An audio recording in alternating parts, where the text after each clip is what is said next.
Muy buenas. Traigo una entrevista hoy con José Antonio Bravo y traje a José Antonio Bravo porque quería hablar de este tema que me tiene preocupado últimamente, que es el de el balance, el Bitcoin en el balance de las empresas y concretamente por qué en España hay menos empresas que tienen Bitcoin en el balance, qué pasa en Estados Unidos, porque la normativa allí es diferente, qué tiene que pasar para que la normativa cambie en Europa y en España. Y hablando un poco de todo esto, pues también hablamos, porque nos llevó allí la conversación, hablamos de por qué querría una empresa guardar su balance o parte de su tesorería en Bitcoin, qué ventajas obtendría en el sentido de alejar Bitcoin del alcance del gobierno, si es que por alguna razón eso es lo que quiere hacer la empresa. Esto totalmente legal, legítimo y una opción, una herramienta, una posibilidad que las empresas tendrían con Bitcoin. Y también hablaremos de si, bueno, también hablamos de por qué es bueno que la normativa en España no cambie, lo cual es para mí fue una sorpresa. Bueno, total, una serie de cuestiones interesantes al respecto de comprar Bitcoin para las empresas, así que nada, espero que la disfrutéis. Antes de dejaros con ella, simplemente recordaros que hablando de comprar Bitcoin para tu empresa, si quieres hacerlo, puedes hacerlo a través de Relay. Relay es la empresa con la que trabajo. Y si quieres comprar Bitcoin concretamente para tu empresa, mándame un mail y así te lo gestionamos porque ellos se encargarían de todo y te hacen la compra de Bitcoin para tu empresa muy sencillo. También recuerda que puedes guardar tu Bitcoin y que tendrías que hacerlo de comprar Bitcoin con Relay, tendrías que hacerlo por ti mismo, lo que implica que tendrías que hacerte con un monedero. Y dentro de los monederos yo recomiendo comprarte una Bitbox, así que míratelo porque también hay descuentos en la descripción de este podcast para comprarte una Bitbox.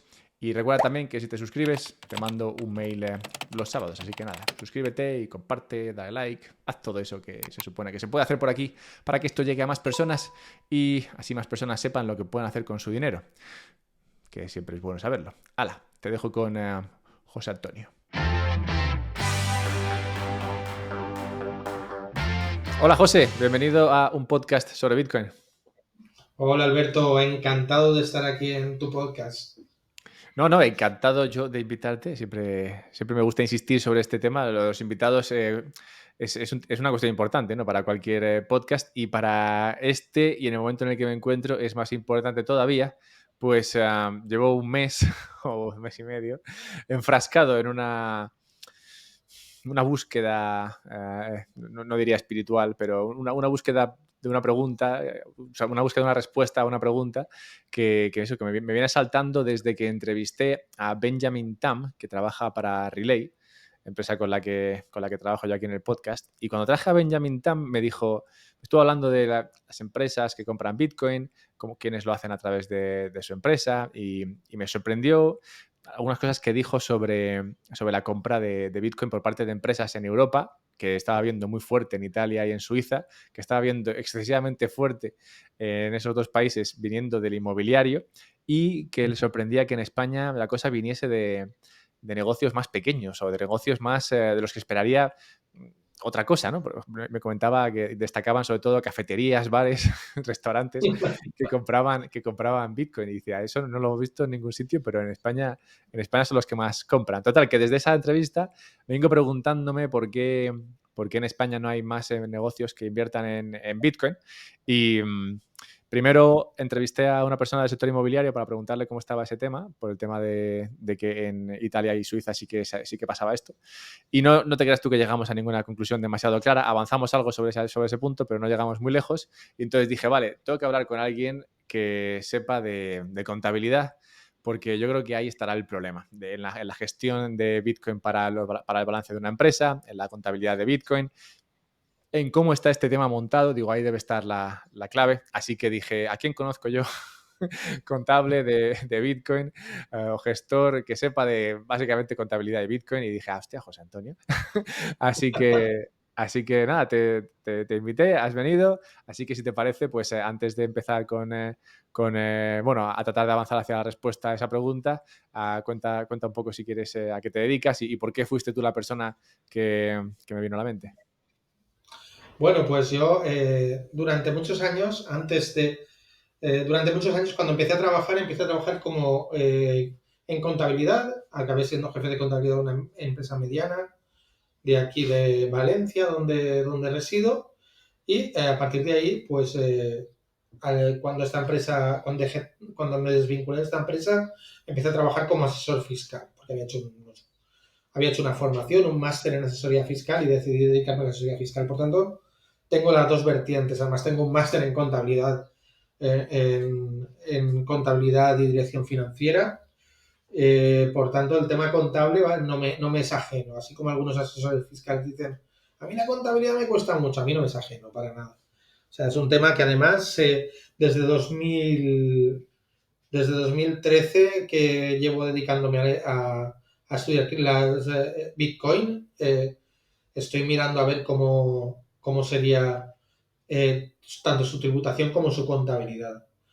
Y ahora, en la actualidad, estoy dedicándome en exclusiva a tributación de criptomonedas a través de Fiscal Crypto, de esta empresa que ha creado Grupo Ágora de Granollers, y nos estamos dedicando básicamente, estamos haciendo varias vertientes. La primera es la que más trabajo nos da, que es la tributación de personas físicas por compra y venta de criptomonedas y rendimiento. Y la segunda que hemos intentado entrar, que estamos metiendo poco a poco la patita, es la de ayudar a las empresas que quieren tener Bitcoin y criptomonedas para ayudarles a contabilizarlas en su activo, para que ayudarles a saber dónde están, cómo se situarían, cómo tendrían que tratarlas, etcétera. Entonces es un tema que por supuesto no me es nada ajeno y que con el cual estoy también, como tú, metiéndome en esa madriguera desde un tiempo más que tú, ¿vale? Llevaré como 3 o 4 años hablando de ese tema de cómo contabilizamos eh, una compra de Bitcoin, cómo contabilizamos unos Bitcoins que voy a vender en cinco meses, unos Bitcoins que los quiero a largo plazo.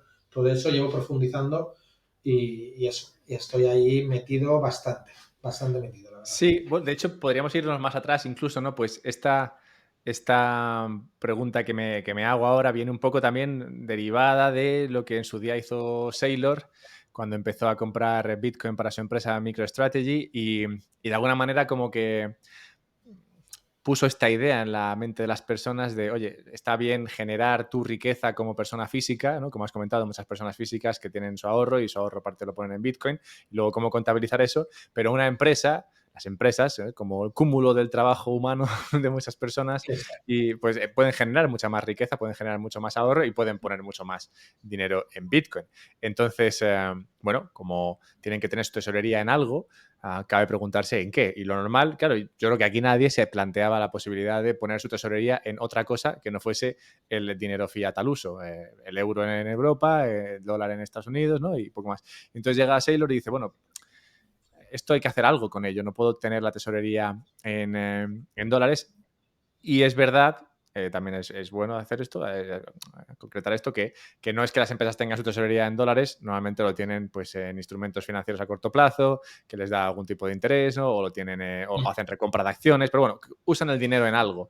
Y él dijo, bueno, en vez de esto, pues ¿por qué no lo pongo en Bitcoin? Y de ahí pues, empezó un poco la idea de, oye, pues es verdad, si creas una riqueza y un ahorro en la empresa, ¿por qué no meterlo en Bitcoin? Y yo creo que eso también motivó a los de Relay y a otros, ¿no? A empezar a facilitar esto para empresas. Y bueno, si quieres podemos empezar a acercarnos ya a este tema. Pues tú dices que llevas 3 o 4 años ya entrando fuerte con esto y además, bueno, yo creo que se ha visto desde fuera, yo te sigo desde hace tiempo, pero sí que he visto, ¿no? Que de un año o 2 años a esta parte, pues cada vez ya ha sido más, yo creo que te has desvinculado, ¿no? De todo lo que era contabilidad normal y te has centrado en la fiscalidad de criptomonedas y se ve y se nota.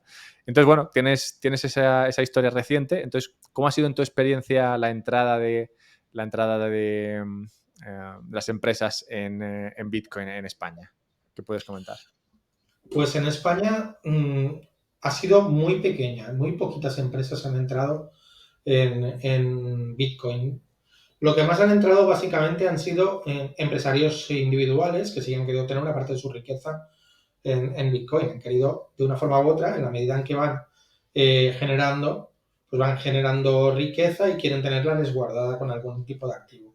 Y sí que he visto mayor porcentaje de lo que llamaríamos empresarios individuales o profesionales que sí que han invertido una pequeña parte de su capital en Bitcoin, básicamente, en criptomonedas, pero mayoritariamente en Bitcoin. Sin embargo, con las empresas tenemos un hándicap en España. Es el tema de cuando una sociedad se puede convertir en una entidad patrimonial. Para que una sociedad se considere entidad patrimonial y pierda ventajas que tiene como empresa, tiene que tener más del 50% de su activo en capital, llamaríamos que no está afecto a la actividad empresarial. ¿Vale? Es decir, si supongamos que alguien tiene una empresa y dice, tengo aquí excedentes de tesorería y los voy a colocar en inmobiliario. Y voy a comprar bajos, voy a comprar pisos y los voy a poner en alquiler. Esto no es su actividad habitual, porque a lo mejor esta empresa se dedica, digamos, a la fabricación de tableros. Entonces, esto no es su actividad. Y en la medida en que su activo, medido a 31 de diciembre, supere más del 50% en bienes que no están afectos a la actividad, se convertiría en una entidad patrimonial y perdería ventajas fiscales. E incluso podría llegar a Hacienda a decir, aquí en esta sociedad usted está poniendo bienes patrimoniales propios para luego sacar un rendimiento que no tiene nada que ver. Si usted quiere montar una entidad de arrendamiento de inmuebles, pues cómprelos con una entidad de arrendamiento de inmuebles que se dedica al arrendamiento de inmuebles, pero no los metan con su actividad de fabricación de tableros, ¿vale? Porque si no, la vamos a convertir en una entidad patrimonial, cuanto ni menos si hablamos de un bien de inversión, como podría en este caso considerarse Bitcoin. Un bien de inversión, colocamos ahí más del 50% del activo y nos encontramos con que es una sociedad de tenencia de activos, como llamaría como lo llama la normativa. Entonces, lo que intentaría Hacienda es decir, no, aquí hay transparencia fiscal y las ganancias y pérdidas no las voy a considerar como de la empresa, sino que las voy a considerar como que vienen del patrimonio de los socios, ¿vale? O que de pronto esto se ha convertido en una sociedad de inversión, ¿vale? No una sociedad que realiza una serie de tareas. Por eso, en principio, lo primero que tiene que hacer el empresario es medir cuánto va a dedicar, ¿vale? Y el problema lo bueno que tenemos ahora mismo con la normativa contable española es que cuando compramos el bien se va a quedar a valor de adquisición. Es decir, si yo compro un Bitcoin en 2021, pues se me va a quedar un valor a lo mejor de 40.000 euros. Por más que suba o que baje, mi valor en mi balance va a ser de 40.000 euros. Y eso me va a ayudar a que cuando, digamos, ¿qué valor tiene esto en nuestro activo? ¿Qué peso tiene en nuestro activo? O sea, un peso menor cada vez, ¿vale? Entonces, de una forma u otra, lo único que yo creo que le da más miedo al empresario español, y por eso, porque el empresario español es bastante conservador en el aspecto de riesgo, es poner una parte de su patrimonio en un bien de alta volatilidad. ¿Cómo todavía se percibe a Bitcoin? Aunque bueno, sabemos que en los últimos meses la volatilidad de Bitcoin ha sido bastante baja comparada con los otros años. Yo casi veo una línea recta en los últimos 4 meses, pero bueno, el Vale, a miedo a ver, la un volatilidad. momento, entonces, para ver si lo he entendido. Porque está bien porque has propuesto una solución, o bueno, has comentado una ventaja que es justo un inconveniente, ¿no? Y es, bueno, el tema de las soluciones siempre son, no hay soluciones, solo compromisos, ¿no? Bueno, pues has comentado que todo depende de lo que quieras meter a esto y el valor que tenga esto en tu activo, ¿no? Entonces, si tú, por ejemplo, tienes esa empresa de tableros y tienes en tu activo, tienes, pues eso, 100.000 euros, ponle, pues lo que no podrás tener si quieres mantenerte siendo una empresa de tableros es comprar 52.000 dólares, bueno, euros en Bitcoin. Porque si compras más del 50% y tu activo pasa a ser mayoritariamente Bitcoin, entonces ya dejas de ser una empresa de tableros, digamos, y sino que empiezas a Sí, ser una empresa patrimonial que se dedica a la inversión en cripto. exacto. ¿Y esto en qué medida es, primero por empezar por aquí, en qué medida es esto diferente a, a lo que hizo Saylor en Estados Unidos? ¿No? Porque ellos pusieron Bitcoin en su tesorería y, bueno, no es que en ese caso el Ujú. activo es el 120% es, es, eh, Exacto. es Bitcoin. Entonces, pero eso no ha hecho que la empresa de MicroStrategy deje de ser una empresa de software, sino que ahora es una empresa de Bitcoin, ¿o cómo es eso? En principio es que esta normativa es muy característica de España. Ah, Yo en Estados Unidos creo que no existe esa posibilidad de convertirlo en una entidad patrimonial. De hecho, en muchos países hay gente que coge sociedades y crea sociedades patrimoniales como forma de resguardar su patrimonio, ¿vale? De todas formas, siempre los cuerpos tributarios de cada estado tienen como una especie de prerrogativa de decir, eh, sobre todo con empresas pequeñas, no, usted está metiendo aquí el patrimonio, pero está jugando a engañarnos, así que vamos a transparentar el patrimonio y se lo vamos a poner a usted. En empresas grandes como la de Sailor, pues el peligro es que en algún momento se convierta en una empresa de inversión, más de inversión en criptomonedas, más que en una empresa de software y que, no sé, que alguien diga, no, lo que su sociedad ahora mismo se ha convertido en un fondo de inversión en criptomonedas y debería regularse por vía fondos de inversiones de criptomonedas. Yo creo que eso es un peligro que se puede capear de cierta forma, pero que habría que tener en cuenta. Es decir, la tesorería al final, o sea, tener Bitcoin puede servir como una colocación de tesorería temporal. Es decir, yo temporalmente y en tanto que no necesito el efectivo, en vez de dejarlo esto en productos financieros, lo voy a poner en Bitcoin. Mañana necesito hacer una inversión. En vez de tirar de préstamos, voy a tirar de mis Bitcoins, voy a vender y voy a invertir.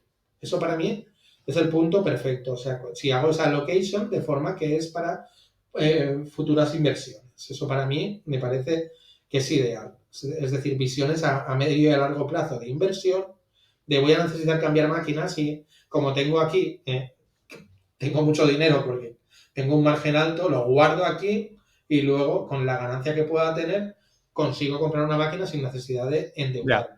A ver, subo mi activo. ¿Y tú ves que esto sea un problema para el empresario español? Porque has comentado que el empresario español es más bien conservador y sí que en la volatilidad podría encontrar un problema, ¿no? Para por invertir en Bitcoin. Pero ¿crees que es un problema el tema este de la sociedad patrimonial, ¿no? El riesgo de convertirse en sociedad patrimonial. En el sentido de que, hombre, al final meter más del 50% de tu activo en Bitcoin es una inversión, podemos considerar potente, ¿no? Entonces, no sé si esto es un riesgo que tú hayas visto en tu operativa.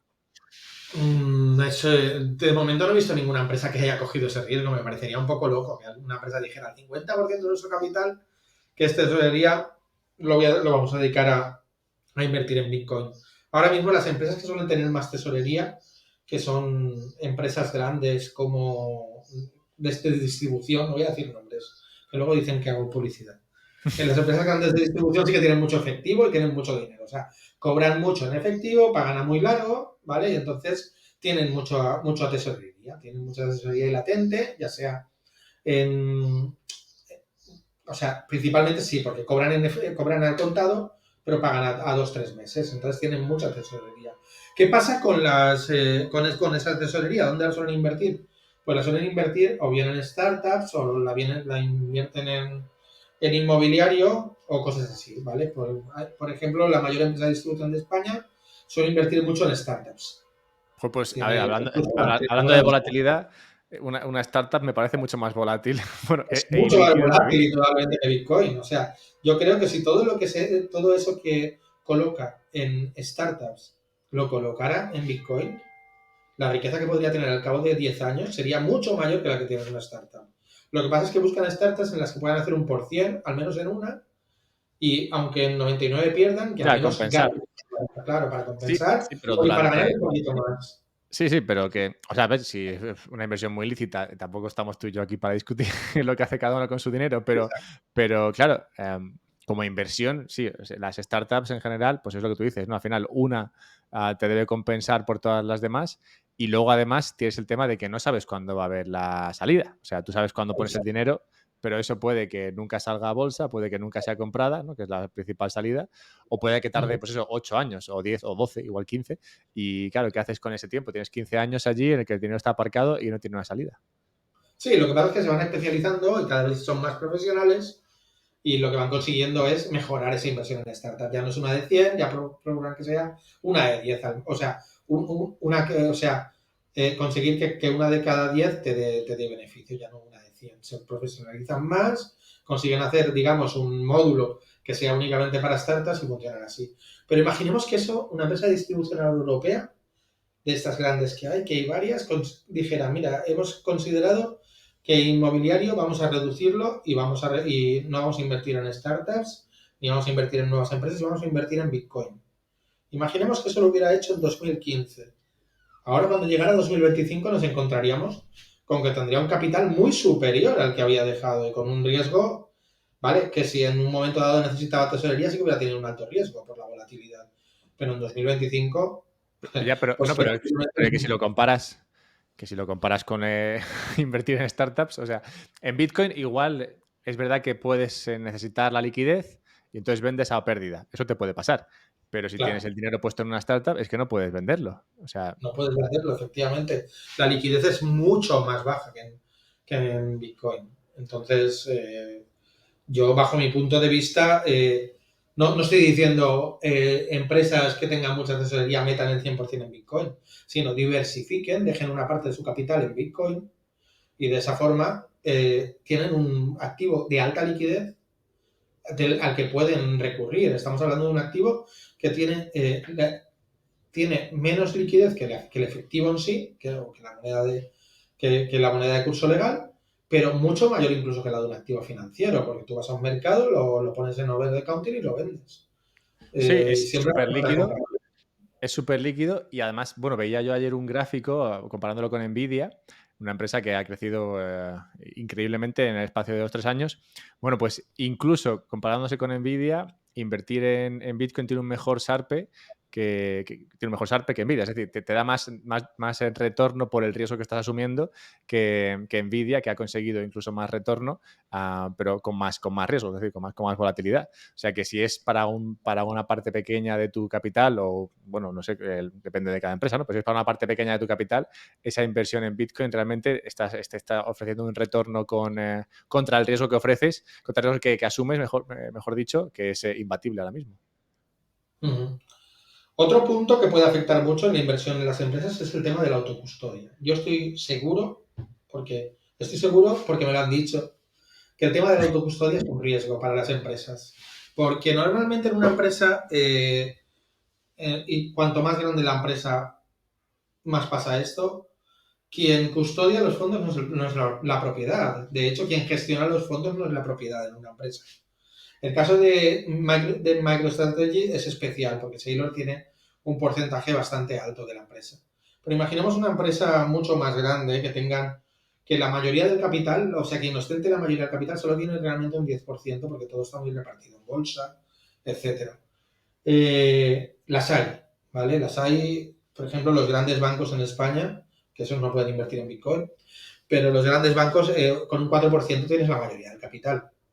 O sea, que tu 4% más los que se añaden a tu 4% porque se adhieren para que tú votes por ellos, etcétera, puedes conseguir tener más del 50% de los votos. O sea, esto, Sí, no, sí, esto es. creo que Botín tiene como el 3 o el 4%, así, ¿no? No Sí, tiene la mucho. familia Botín tiene muy poco. O sea, juntando toda la familia Botín, posiblemente tendrán un 4% de todo el capital de Santander. Entonces, claro, nos encontramos con esa tesitura que normalmente quien ha de custodiar los fondos va a ser un empleado de la propiedad, que posiblemente tenga su participación en la propiedad, porque siempre lo tienen los grandes ejecutivos, pero que su compromiso es más el beneficio a corto plazo. Eso es una de las cosas que siempre se decía, que lo recuerdo muy, muy bien. O sea, cuando separamos propiedad y gestión, el que gestiona, su objetivo es el corto plazo. Su objetivo no es dentro de 50 años donde va a estar la empresa. Su objetivo es, voy a sobrevivir como ejecutivo. O sea, a mí no me interesa tanto el beneficio a 25 o 50 años como el beneficio actual. Entonces, sus inversiones su visión es más a corto plazo. Quien hace la visión a corto plazo es el accionista. Por tanto, los gestores de empresas medianas y grandes nunca van a pensar en invertir en Bitcoin porque es una visión a muy largo plazo. Sabemos que el inversor pata negra de Bitcoin es un inversor a largo plazo que está mirando a 25, 50, 100 años. Incluso a herencia de sus hijos y sus nietos. No está pensando en compro hoy, esos son los nuevos, compro hoy para vender dentro de 3 años y hacer una salida estupenda de dinero. No, están pensando en esto es un resguardo de mi riqueza a futuro. Un resguardo de mi riqueza también hacia otro tipo de cosas, el Estado, etcétera. Vale, el gestor de empresa no está pensando en eso, porque el gestor de empresa está pensando más en el corto plazo. Entonces ahí el colocar capitales en un activo cuya ganancia va a ser seguramente a largo plazo no entra dentro de sus planes. Hemos hablado antes, o te he comentado antes, el perfil de empresa compradora de Bitcoin que me ofrecía, bueno, que me comentaba Relay, que veía. Y bueno, Relay, claro, como es, bueno, supongo que está en tu posición también. Relay, como empresa que se dedica a ayudar a comprar Bitcoin para otras empresas o particulares, pues tiene que pedir, sobre todo en el caso de las empresas, una prueba de los fondos, ¿no? De dónde vienen estos fondos, a qué te dedicas, ¿no? De tu negocio de qué va y demás, ¿no? Todo el tema este de KYC y demás que hay que hacer, que bueno, que ni a Benjamin ni a mí, no sé a ti, pero nos gustaba mucho, pero decía, bueno, pero lo bueno es que al menos te damos información sobre el cliente y luego pues es verdad que te permite hacerte una idea de quién está comprando y por qué, ¿no? Y entonces me comentaba lo que te he dicho antes, que en España se veía mucha empresa pequeña, mucho autónomo y mucho negocio de estos de hostelería que ponía parte en Bitcoin. Y nada, te quería preguntar por tu visión. No sé si puedes compartir algo de lo que has ido viendo los últimos 2-3 años, de los que has visto más interés, cómo es el tipo de perfil de empresa compradora de Bitcoin.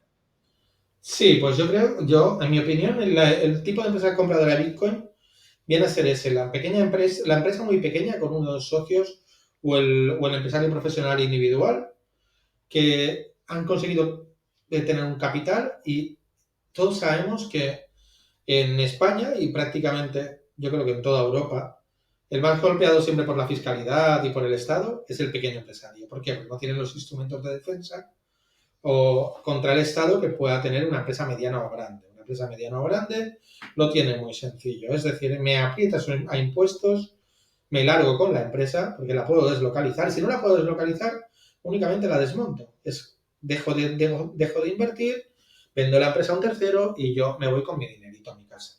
Eso es lo que te va a hacer las empresas grandes. Cuando las aprietas en fiscalidad y contra el Estado.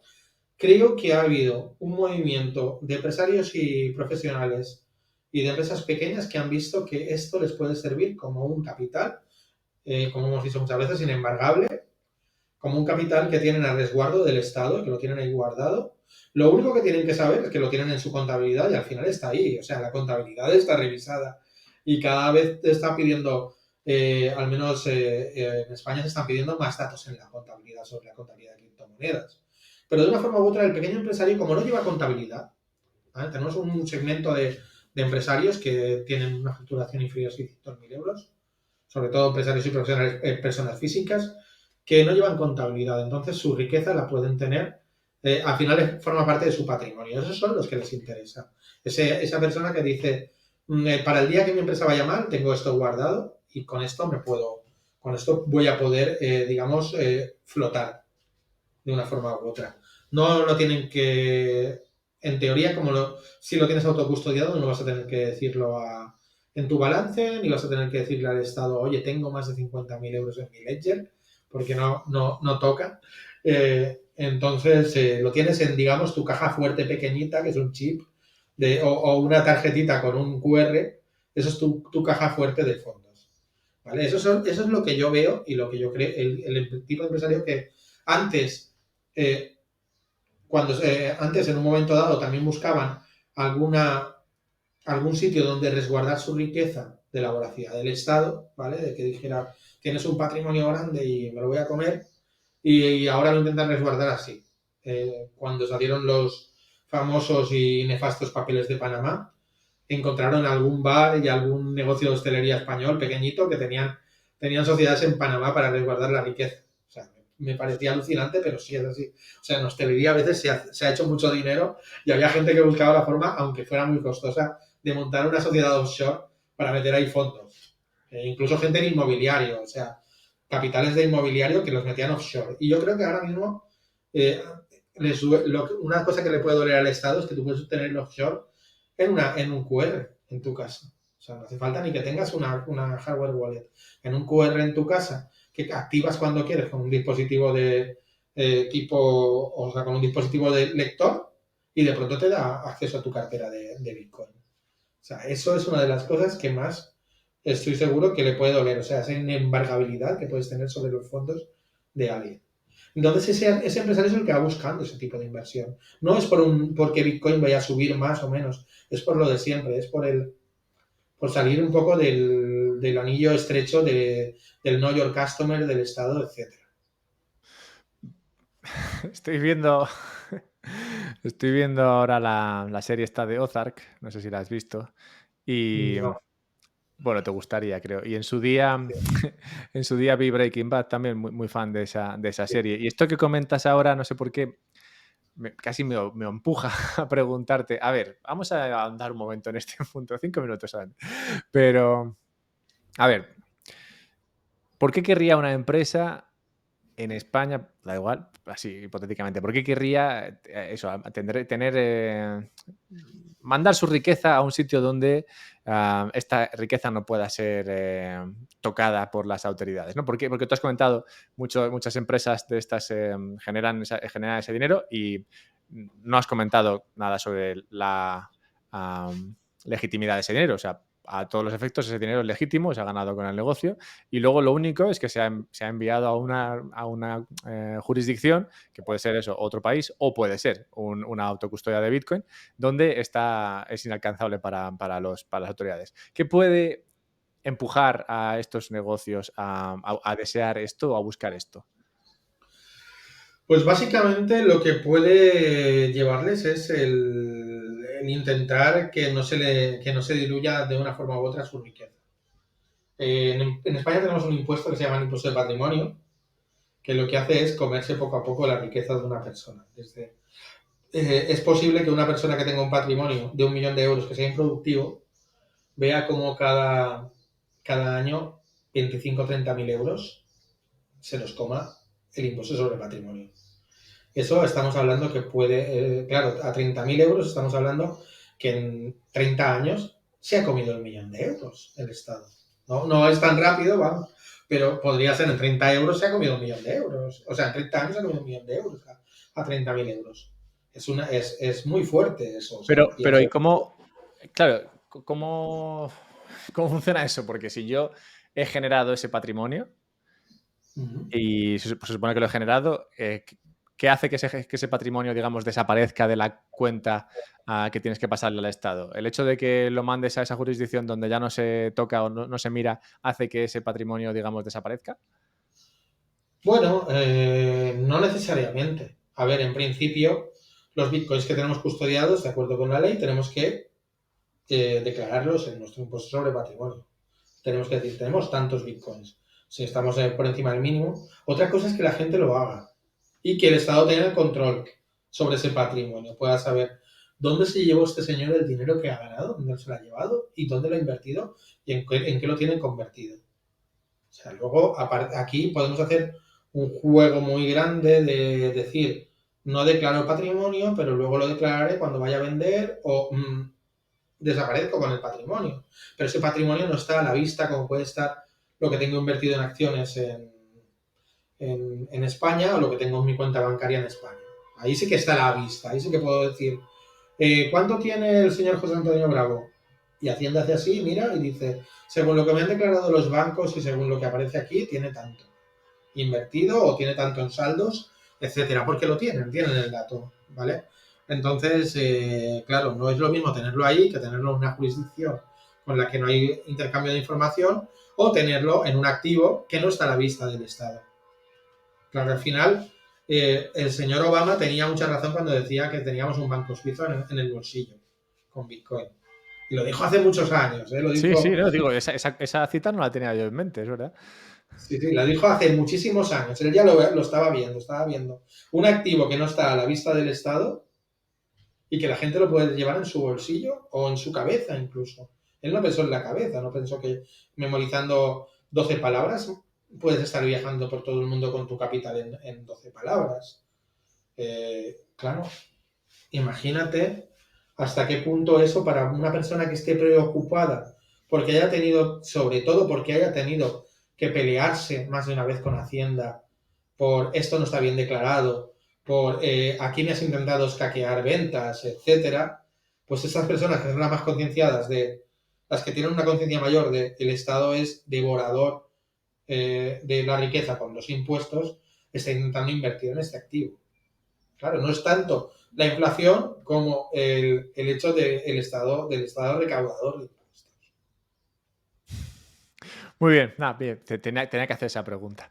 Am, bien, pues avancemos entonces a cómo está, a la comparación entre cómo está la situación en Estados Unidos y en Europa o España, porque parece claro que las razones que pueden llevar a una persona, a una empresa a comprar Bitcoin tienen que ver primero con, bueno, qué opina de Bitcoin, ¿no? Si acepta la volatilidad, si le parece un buen activo, pero también el tema de la fiscalidad de ese Bitcoin y cómo entraría dentro y qué impacto tendría tenerlo en el balance. Y antes has comentado que una ventaja, entre comillas, para el empresario o la empresa española que pone Bitcoin en su balance es que lo pone al precio de adquisición.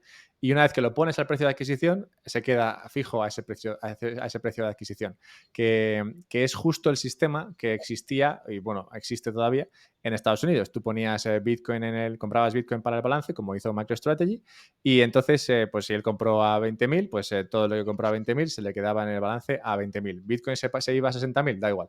En balance eso se quedan siendo $20.000. Lo cual has dicho es una ventaja para el tema de la contabilidad para que no supere el 50% del activo. Pero bueno, puede ser una desventaja en el sentido de Sí, que, claro, no te está capitalizando nada en tu balance. Pero bueno, eso prefiero que lo cuentes tú. Entonces, sí. Es ¿cómo que está la situación entre los dos? la estructura de la empresa es muy importante. Una pequeña empresa con 3 socios, indudablemente no le interesa que su activo suba muchísimo. Le interesa que su activo, si por ejemplo tiene inmuebles o tiene oro, que esos inmuebles y oro estén mucho tiempo a precio de coste. Es decir, una empresa que invirtió hace 50 años en un inmueble, el inmueble después de 50 años vale muchísimo. Pero sin embargo, el inmueble, además de que lo tiene amortizado, lo va a tener, en 50 años se amortiza, se queda a valor cero, lo va a tener el inmueble o sea, revalorizadísimo en valor real. Esto pasó en la época de. En los 80 y los 90 pasaba con los bancos. Tenían inmuebles de 100 y 150 años amortizados en su balance, pero que su valor había subido muchísimo porque estaban además en el centro de las ciudades y tenían un valor altísimo, que tenían una posibilidad de capitalizar grandísima, pero sin embargo su balance aparecía en cero. Eso era alucinante, o sea, esos inmuebles. Pues igual pasaría, igual no, porque Bitcoin, desde mi punto de vista, no debe amortizarse, ¿vale? Porque no tiene sentido, no tiene una vida útil. El Bitcoin no tiene una vida útil, su vida útil es infinita, igual que podría ser la de un lingote de oro. Entonces, ¿cómo se está tratando? O sea, ¿qué tratamiento nos interesa más en una empresa pequeña o una empresa grande? En una empresa pequeña, indudablemente, nos interesa más tenerlo a precio de coste. Pero en una empresa que quieres atraer inversores, te interesa tenerlo a valor real. Es decir, ¿por qué nos interesa tenerlo a valor real? Porque voy a traer más capital que puedo volver a invertir en Bitcoin. Al final esa es la estrategia de MicroStrategy. Yo te enseño que gracias a Bitcoin nuestra acción cada vez vale más para que tú inviertas en acciones de Bitcoin y hago una ampliación de capital y cada vez tengo más capital en Bitcoin y tú quieres cada vez más invertir en MicroStrategy porque subes el capital. Una vez explicado esto de por qué diferencia entre empresa pequeña con 3 o 4 socios y empresa grande, por qué le interesa. Luego tenemos lo de la revalorización. En Europa, por ejemplo, y hasta ahora en América era como tú acabas de decir. Lo contabilizo a precio de coste solo si hay una caída muy grande que no sabemos que no se va a recuperar. Puedo provisionar o intentar provisionar, es decir, demostrar que nunca más va a subir al valor al que estaba. Y entonces pido contabilizarme una provisión por pérdidas por ese valor, pero no podía revalorizar nunca. ¿Vale? Entonces, si por ejemplo había comprado Bitcoin a 40.000, ¿vale? Si bajaba a 20, yo podía decir, voy a meter una provisión por esos 20 por si lo vendieran en el futuro, y luego la recuperaría pero hasta 40, hasta el valor de coste. Eso es como funcionaba en Estados Unidos y como funciona ahora mismo en España y en Europa. Es decir, puedo provisionar la pérdida, pero no puedo aumentar el valor de compra. Además, estaba en un apartado que era el de bienes inmateriales. ¿Vale? ¿Por qué bienes inmateriales? Porque no sabemos dónde ponerlo. ¿Qué es? ¿Es inmaterial? ¿Qué es? ¿Es moneda de curso legal? No. ¿Es un instrumento financiero? No. Pues mételo ahí en bienes inmateriales. Ahí que tenemos un cajón. Bienes inmateriales, con las patentes, con las marcas, con todo lo que es inmaterial ahí. El software lo metemos ahí. Y bienes inmateriales en un saco. Claro, que han visto los que hacen las normas americanas, los US GAAP, han visto que eso es irreal, absolutamente. Y más con activos que pueden tener una revalorización muy alta, como puede ser Bitcoin. En 3-4 años se puede revalorizar muchísimo y claro, no está reflejando lo que llaman la imagen fiel de una empresa, es decir, su activo real menos su pasivo real, sino que era una imagen absolutamente distorsionada del valor. ¿Qué pasa? Que han pensado, vamos a intentar reflejar la imagen fiel, ¿cómo? Creando un apartado de bienes inmateriales con unas características diferenciadas. Es decir, estos bienes inmateriales no se van a amortizar, estos bienes inmateriales vamos a hacer lo mismo que con los activos financieros, vamos a revalorizarlos en función de su valor real y aunque estén ahí como una inversión en bienes inmateriales, que se revaloricen, que si sube el valor, que suba y si baja el valor, que baje. ¿Cómo es hasta ahora, por ejemplo? ¿Cómo era antes? Pues el bien inmaterial, lo que pasaba, y cómo es en Europa y en España. Este bien inmaterial, en teoría, debía amortizarse. No tiene sentido amortizarlo. ¿Vale? Ahí coincido con un compañero, con un niño Egea que trabaja en Cuatro Casas, que dice que no tiene sentido amortizar un bien, como puede ser un lingote de oro, o como pueden ser los satoshis, que su vida útil no está clara. O sea, ¿por qué lo voy a amortizar en 10 años? Luego que tengo un bien ahí que vale dinero y la ganancia patrimonial va a ser toda la venta. No tiene sentido. Entonces, la amortización en principio no tiene sentido y no la hacemos. Pero sí que está en un apartado, el de bienes inmateriales, en el que no permite eso, la revalorización. Y entonces no está reflejando, como estoy diciendo, la imagen fiel del patrimonio de la empresa. O sea, porque si eso ha pasado a valer 100 veces más de lo que valía un coste, no tiene sentido que mi activo valga tan poco. Porque realmente esa diferencia que tengo, que será una ganancia, pues lo que han optado los americanos es porque esa ganancia, todos los años, esa ganancia o pérdida, se contabilicen las ganancias y pérdidas de la empresa. Para la empresa puede ser un poco complejo porque de pronto tiene una ganancia que tiene que tributar por ella y tiene que reflejarla en sus ganancias y pérdidas patrimoniales. Y a lo mejor puede tener que vender una parte de esa tesorería. O sea, tiene un poco de efecto perverso. Las ganancias latentes tributan y de una forma u otra tendré que vender parte de ese activo que me da ganancias latentes para pagar los impuestos. Pero por otro lado, contablemente sí que me está reflejando esa imagen fiel. Con el oro pasa lo mismo. O sea, si una empresa se dedica a comprar oro, el oro siempre valdrá el precio de compra. O sea, será un poco loco porque dirás, ostras, si el oro de pronto tiene una subida de un 15% un año, que eso es una barbaridad, pero podría pasar, ¿qué hacemos con ese oro? Que lo ponemos en una nota de balance, decimos, o sea, en una nota de memoria y decimos, el oro que tenemos a 50 ahora vale 85. Podríamos ponerlo así y que la gente... Pero eso no me está reflejando el neto patrimonial, el capital que estoy teniendo. Ese es el tema. Y por Lo eso han del, hecho la... lo del tema de... Ahora hablamos un poco de cómo podría cambiar, pero una pregunta aquí, porque no sabía lo de las ganancias latentes. Me ha sorprendido porque siempre me ha parecido muy mala idea lo de las ganancias latentes, tener que tributarlas, pero de hecho no sabía que se hacía. Creo que Biden hace poco comentaba que en su plan de fiscalidad del año que viene o algo así, pretendía meter eso, un impuesto a las ganancias latentes, es decir, ganancias no realizadas, que tú puedes Sí, tener eso, una ganancia en acciones o en Bitcoin o lo que sea, pero que no has vendido, entonces no has realizado la ganancia y aún así, como tienes esa ganancia latente, pagar un impuesto sobre eso.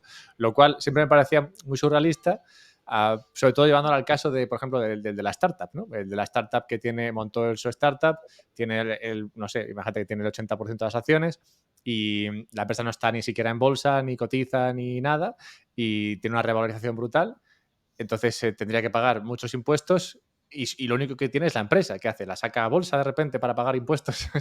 Es un poco... sí, Es un no, poco... claro, en este caso tendría que vender parte de su activo, claro. O tendría que pedir préstamos sobre una parte de su activo para pagar impuestos. El Claro, tema de pero las ganancias latentes, sin embargo, a una empresa como MicroStrategy, en principio le da un poco igual, porque va a tener liquidez para pagar.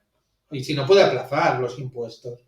Es decir, pero eso es más la imagen frente a los accionistas. Es decir, miren qué buen resultado estoy teniendo, porque mi imagen de pronto, o sea, mi activo de pronto ha crecido. Sí, sí. Que eso es No, sí, bueno para esa los parte activos. esa parte la veo clara, claro, si tú de repente puedes demostrar, o sea, si tú tienes en balance lo que tiene MicroStrategy, 4.000 y pico millones, en Bitcoin y, bueno, y Bitcoin sube, pues en vez de mostrar en su balance 4.000 y pico millones, se hace un por cien, ¿no? Pues, o sea, un por 2, pues de repente tienes 9.000 millones. Oye, mira mi balance, o sea, mi activo, todo lo que ha crecido, la ganancia que tengo, lo bien que me va, ¿no? Y digamos que manda esa señal al resto de, oye, mira qué bien tener Bitcoin. Esa parte la entiendo. Pero, claro, me sorprendía cuando decías que, claro, tendría que pagar impuestos sobre eso, lo cual de alguna manera me lleva a pensar que casi estás incentivando o obligando de alguna manera a MicroStrategy o a cualquier empresa que haga esto, como Semler Scientific, que también ha empezado a hacerlo, a emitir deuda, porque al final eso es un coste para la empresa, ¿no? Y al menos así te quitas algo del beneficio si lo tienes. Claro, claro, y es lo que está haciendo MicroStrategy, y está emitiendo deuda para comprar Bitcoin. O sea, está haciendo emisiones de deuda para comprar Bitcoin. Y de paso para tener esa liquidez para pagar impuestos. O sea, y ahora lo tendrá que hacer más a fondo. Por eso digo yo que la estrategia tiene que medirse muy bien. La estrategia tiene que medirse muy bien, porque en una empresa pequeña puede ser un desastre. O sea, de pronto que te digan, se revaloriza el valor de esos activos. ¿Y ahora qué hago? ¿Los vendo para pagar impuestos? ¿O pido prestado para pagar impuestos? Claro, aquí tenemos el dilema de qué es mejor. Al final, contablemente, lo mejor es que la contabilidad refleje la imagen. El tema de los activos inmobiliarios, ya hace muchos años que se viene discutiendo la revalorización también de los activos inmobiliarios. Lo que pasa es que muchas empresas han resistido por eso, porque hay empresas que tienen inmuebles de hace muchos años, naves industriales o edificios en el centro de una ciudad, etcétera, que les viene muy bien cuando lo venden pagar impuestos, pero no cuando lo tienen. Cuando lo tienen no les viene nada bien pagar ese impuesto. Claro. Entonces aquí el tema de entrada en beneficio o no entrada en beneficio creo que es un tema que también tiene que discutirse y que también eso encaje dentro de la fiscalidad también se tiene que ver, porque aquí podemos tener dificultades. Es decir, si aumenta el beneficio pero no tributa, pues de una forma u otra dejamos la ganancia latente. Es decir, aumenta mi neto, pero no es un neto tributable, sino que es un neto latente. Y ahí tendríamos que crear una especie de definición de neto, de lo que digo, patrimonio neto latente y patrimonio neto realizado. Pero claro, eso es muy complejo a la hora de crear esa ficción de patrimonio neto latente y patrimonio neto realizado. Porque ¿qué medimos en dinero? Por ejemplo, el beneficio no tiene por qué ser en dinero, puede ser en crédito de clientes o puede ser en activos que conseguimos tener. Es que son muchas. Por eso te digo que la estrategia tiene que ser muy personalizada para cada empresa. Y es, ¿para qué invierto en Bitcoin? O cuáles son las razones. Por eso hay que, cuando buscamos una estrategia de vamos a ayudar a las empresas a invertir en Bitcoin, hay que ir muy al detalle de, ¿tienes tesorería? Lo primero. ¿Tienes dinero? Porque hay muchas empresas que, si tú rascas en España sobre todo, hay muchas empresas que tienen más deuda que dinero. Es decir, sí, tengo activos, pero están todos endeudados, o no tengo casi activo y lo que tengo son créditos de clientes que, bueno, eso no lo voy a poder colocar en Bitcoin. Mis activos en crédito de clientes, salvo que venda el crédito y deje y pierda un interés ahí. Claro, todo esto, las estrategias de debes invertir en Bitcoin como empresa, tienen que ser muy personalizadas y muy a la medida de las necesidades de cada empresa. Vale, pues para ir cerrando entonces, lleguemos a la conclusión esta. En Estados Unidos hemos visto cómo está la cuestión contable. En España has explicado cómo va. ¿Qué tendría que... ¿Cuál sería el proceso por el cual esto podría cambiar? No sabemos si lo harán, pero como tú dices, es posible, ¿no? Diría yo incluso probable, ¿no? Teniendo en cuenta que parece una imagen más fiel de la empresa y es posible que lo cambiasen. ¿Cómo sería ese proceso? Es probable que lo cambien porque, primero, favorece a los estados y los estados son los interesados en cambiarlo para obtener cada vez más ingresos vía impuestos. Entonces, les va a interesar. O sea, porque tienes un activo que no se revaloriza. Entonces, seguramente los pasos van a ser los siguientes. En primer lugar, el IFRS, que es quien hace las normas internacionales de contabilidad, estará observando ahora mismo lo que está pasando con este cambio de normas en Estados Unidos, estará viendo el efecto tanto contable como el efecto contable que produce, a ver en qué medida en balances de grandes empresas o de empresas medianas está afectando. En segundo lugar, lo que tendría que hacer es una modificación de las normas internacionales de contabilidad. Esas normas internacionales de contabilidad a nivel de Unión Europea se adoptan a través de la Unión Europea, es decir, las normas internacionales de contabilidad se van adoptando progresivamente en la Unión Europea. Primero, las empresas que están en bolsa sí que están obligadas a utilizar normas internacionales de contabilidad, sobre todo las que están en más de una bolsa, ¿vale? Por ejemplo, la modificación que se ha hecho ahora mismo en Estados Unidos, la de las normas americanas, en primer lugar ahora es voluntaria para las empresas que cotizan. A partir del año que viene será obligatorio para las empresas que cotizan y las empresas sobre todo las empresas que cotizan en bolsa. Las que no cotizan en bolsa tienen un poquito más de flexibilidad a la hora de adoptarla. Y luego, si se adoptara por normas internacionales de contabilidad, sobre todo esto, las empresas que cotizan en Europa, o sea, en todo el mundo, suelen utilizar normas internacionales de contabilidad. Entonces ahí empezarían a utilizarlo. A partir de ahí, las normas internacionales de contabilidad se van volcando a las normativas nacionales para las empresas que no cotizan. Para el resto de empresas pequeñas y medianas que no cotizan, pueden utilizan su normativa. En España, el Plan General de Contabilidad. Es decir, debería haber una modificación en el Plan General de Contabilidad para que esa normativa de contabilización de Bitcoin y criptomonedas se adoptara. Y a partir de ahí ya la tomarían las empresas. Es decir, no va a ser un proceso de hoy para mañana, seguramente va a ser un proceso bastante largo, de 4, 5 o incluso 10 años, hasta que esa normativa la veamos ser adoptada, sobre todo por pequeñas y medianas empresas. Lo cual comentas tú que bien, ¿no? Porque al final, si las empresas que más están comprando y más se pueden interesar en comprar Bitcoin son pequeñas y a estas les interesa tenerlo todo a precio de coste, pues ni tan mal, ¿no? Claro. El problema que ahora mismo tenemos con las empresas españolas es que desde que salió el modelo 721 de información en exchanges en el extranjero, las que tienen Bitcoin y criptomonedas, para estar exentas del modelo 721 deben contabilizar cada criptomoneda individualizada y por el exchange. Es decir, tienen que decir Bitcoins que tenemos en autocustodia, tanto. Bitcoins que tenemos en el exchange 1, tanto. Bitcoin que tenemos en el exchange 2, tanto. Tienen que individualizar los costes en su balance. Lo cual es una información exhaustiva, ¿vale? Es decir, revisa Hacienda, mira a ver, vale, tienes tanto aquí, tanto aquí, tanto aquí en el año tal, y en el año cual, tanto aquí, tanto aquí, tanto aquí. En una inspección sabrían lo que se ha comprado, lo que se ha vendido, si han escaqueado criptomonedas, lo tendrían claro, ¿vale?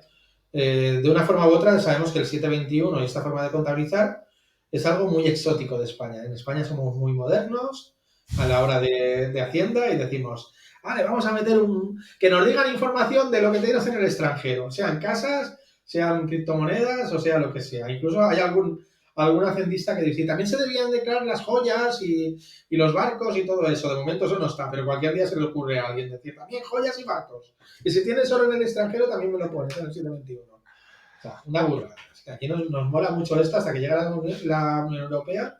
El Tribunal de Justicia nos pega un capón y nos dice, es que eso no podéis sancionar, es que no debéis de tener ni esa información porque es información privada del inversor.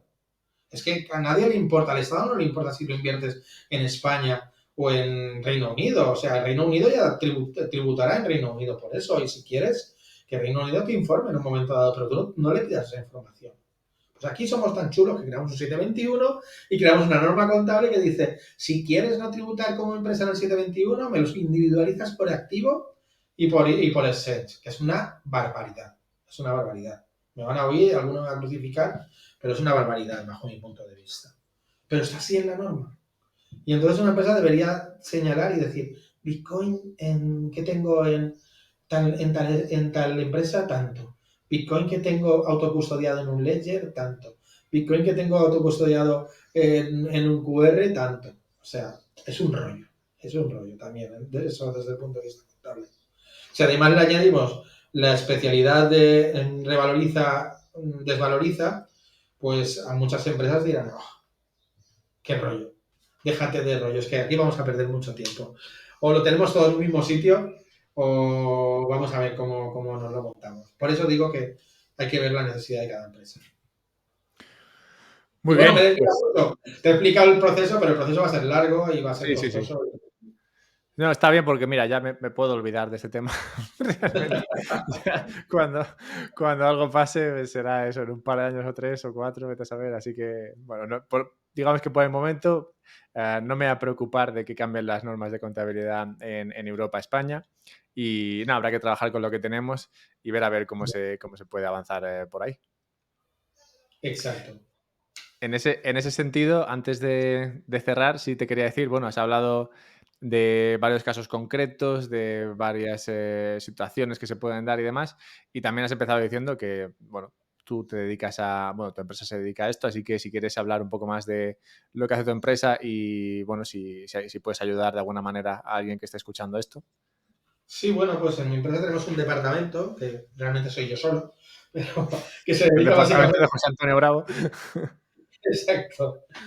Un departamento que se dedica a únicamente fiscalidad y contabilidad de Bitcoin y de criptomonedas. Aquí lo que hemos querido, sobre todo lo que ha intentado la empresa es eh, acumular toda la experiencia que tengo yo eh, es que me sabe muy mal hablar de mí, pero es que es así. La experiencia que tengo de 10 años en criptomonedas, sobre todo en Bitcoin, pues traerla aquí para informar a la gente, sobre todo porque eh, una de las cosas que nos encontramos es con inversores que entienden muy bien el Bitcoin, pero no entienden muy bien cómo funciona la tributación y a la inversa. Gente que entiende muy bien la tributación, pero no entiende muy bien cómo funciona Bitcoin. Y gente que no entiende tampoco ni Bitcoin ni la tributación y es ahí comprando a lo loco. O sea, para mí es muy importante conocer la normativa, no tanto como alguna gente me dice, no, eres un colaborador de Hacienda. No, soy una persona que le dice a la gente, soy como el profesor de tu escuela que le dice a la gente, a más de 120 no vayas por la autopista. Luego, si quieres ir a 220, sabes que vas a ir a la cárcel. Pero te lo digo yo, no te voy a meter en la cárcel. Te lo digo que te pueden meter en la cárcel por ir a 220 en la autopista, pero ahí pone 120. ¿Eh? O sea, yo lo mismo, a la gente le digo la velocidad máxima que pueden alcanzar, le digo cómo tiene que el coche tiene que llevar su pegatina de la ITV y todo eso. Pero yo no colaboro con Hacienda. O sea, si no te queda más remedio, vas a tener que tributar. Y yo no puedo crear sociedades en el extranjero para tributar menos, etcétera, ¿vale? Tengo una norma europea que me obligaría a informar. Pero cuando la gente conoce la norma, puede conocer también los vericuetos de la norma y puede conocer por dónde puede serpentear y puede conocer que no hace falta vender para disfrutar de tu riqueza en Bitcoin. Puedes pedir un préstamo poniendo Bitcoin como garantía. Y lo bueno es conocer la norma para conocer todo lo que puedes hacer y lo que no puedes hacer. Eso es a lo que nos dedicamos, básicamente.